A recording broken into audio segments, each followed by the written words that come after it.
Sa dami ng budget phones ngayon, bihira na yung talagang sulit kahit below 7,000 pesos.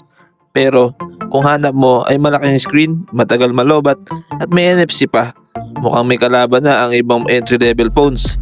Ito, ang Nubia B80 Max. Sa display, meron siyang 6.9-inch HD Plus IPS LCD display. Hindi man Full HD, bawi naman siya sa 120Hz refresh rate. Kaya smooth mag-scroll sa social media at Shopee.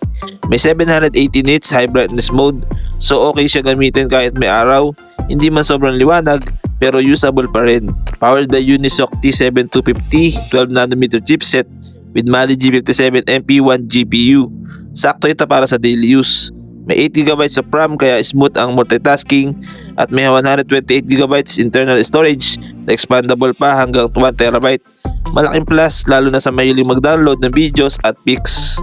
May Android 16 with MyOS 16 kaya fresh ang UI at updated ng features. Malinis naman ang experience, hindi masyadong mabigat sa system.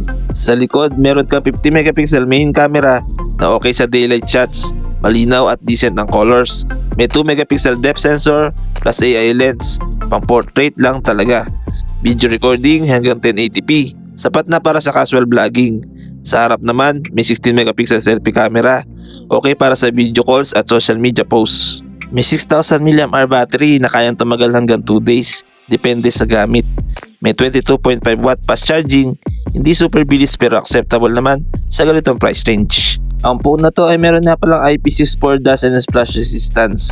Meron siyang 4G LTE, Wi-Fi, Bluetooth 5.0, NFC, headphone jack OTG, and USB Type-C.